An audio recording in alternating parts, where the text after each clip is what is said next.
Habilidades del pensamiento. El conocimiento. El trabajo intelectual es la competencia primaria que debe desarrollar la persona como medio imprescindible para obtener, reflexionar y usar sus pensamientos. ¿Quién duda tener pensamientos? Conocer es para el ser humano una tarea intelectual natural, dada su racionalidad.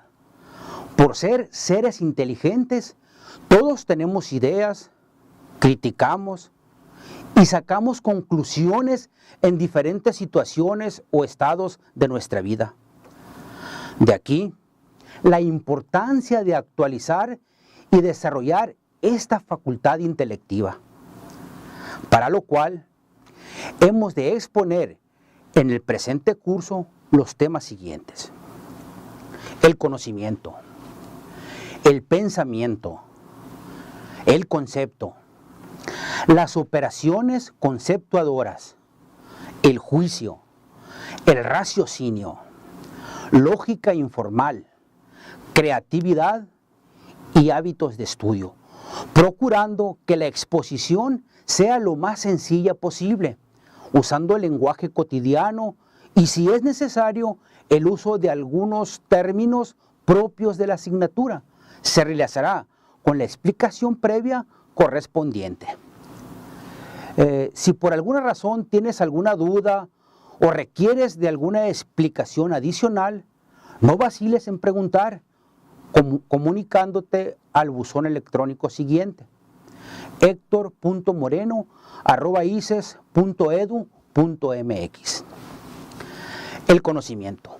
¿En cuántas ocasiones hemos escuchado frases como "esto no es lógico", "lo que comentas", "el comportamiento de fulano no tiene un fundamento lógico", "el argumento de la película no tiene sentido"? Y es que siempre que falta orden, coherencia, hilación entre los elementos iniciales con los juicios finales, deducimos que no son lógicos. Y es que la lógica es la disciplina que trata del pensamiento, es decir, de su estructura, de la forma mental que debe cumplir para que sea adecuada consigo mismo. En otras palabras, ¿qué reglas hay que seguir para que sea un pensamiento correcto y verdadero? Hay que tener en cuenta que todos nuestros actos siempre estará implicado alguno o más pensamientos. Por eso, hay que procurar que estos cumplan con el atributo de ser correctos y verdaderos, para que nuestro comportamiento en el ámbito que nos movamos, ya como padres de familia, como hijos, como empleados, como profesores, en fin, como ciudadanos, como profesionales, como líderes, sea lo más justo posible. Empecemos, pues, por distinguir entre el pensamiento y el conocimiento. Teniendo en cuenta que el pensamiento se encuentra incluido dentro del conocimiento, preguntémonos entonces, ¿qué es el conocimiento? Antes de proponer o adoptar alguna definición, distingamos los elementos que lo componen. La mayoría de los autores que han estudiado este hecho coinciden en los elementos que constituyen el conocimiento. Estos son los siguientes: el sujeto, el objeto, la operación y la representación. Expliquemos cada uno. Supongamos que usted es la persona a quien le daré a conocer lo que es un borrador. Usted es el sujeto del conocimiento, ya que se trata de la persona que conoce. Se llama también sujeto cognoscente. Usted se pone en contacto con algo por medio de sus facultades cognoscitivas, sensibles o intelectuales. Es decir, percibe algo con sus sentidos externos e internos. El sujeto es el elemento primordial, ya que capta las características esenciales y accidentales del objeto. El objeto es la persona o cosa conocida. En nuestro caso, el objeto es el borrador. Sujeto y objeto son términos correlativos. Uno supone al otro. En esta correlación, el sujeto se modifica y el objeto no. Hay que dejar claro que el objeto no necesariamente es un ser corpóreo, ya que el objeto es aquel en que el sujeto pone su atención. Por ejemplo, la virtud como objeto de estudio de la axiología o del filósofo.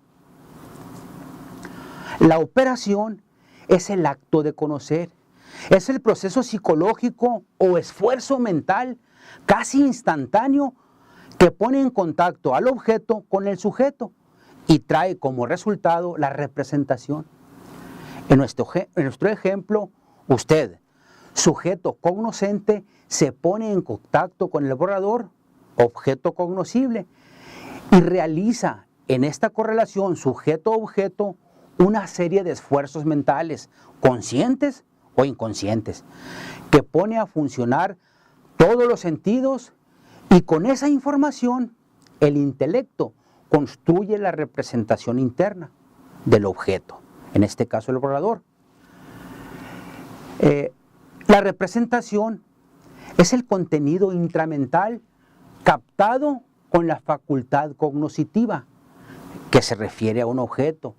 Es permanente, dura en la mente del sujeto, ya consciente o inconscientemente. El conocimiento es una correlación entre el sujeto y el objeto.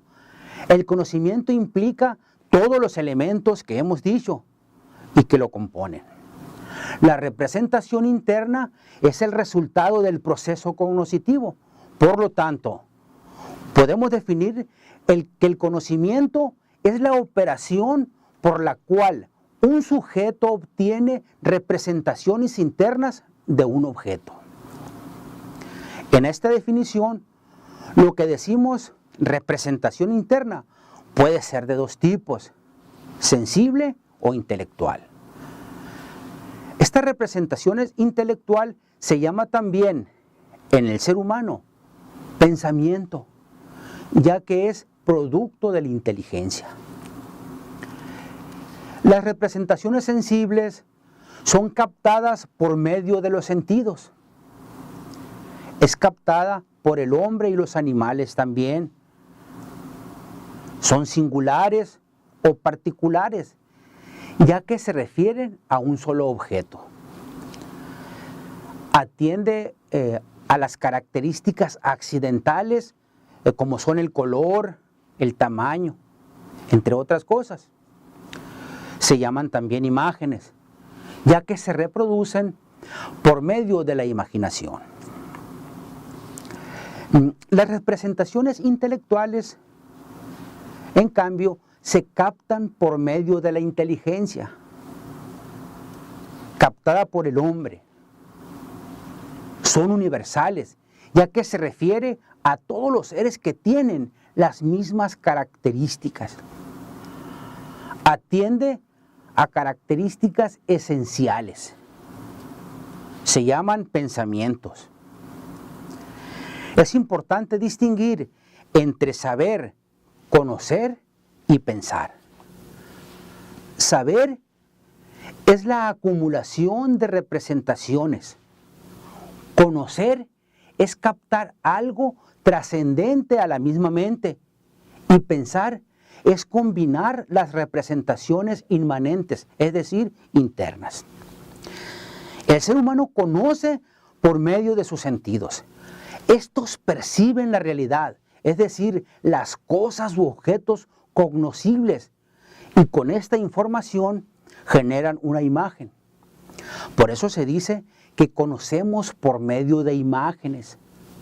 Hay individuos que conocen mejor por la vista y se dice que son visuales.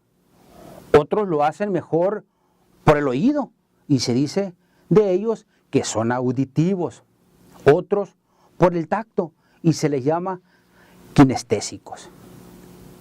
El cerebro es el órgano de los sentidos internos, los cuales son memoria, imaginación, sentido común y la estimativa o cogitativa para el ser humano. De estos, el sentido común es el sentido interno que ordena las percepciones realizadas por los sentidos externos. Para el caso del borrador, del ejemplo que estamos usando, el ojo capta los colores, el olfato, el olor que despide la goma de borrar y el tacto su textura. Y esta información la concentra el sentido común en el objeto cognoscente, que en nuestro caso es el borrador mismo, generando así la imagen impresa del borrador, la cual es la materia prima de donde el intelecto extrae la representación intelectual o pensamiento. Que el caso que nos ocupa es la idea de borrador. ¿Qué importancia tiene esto?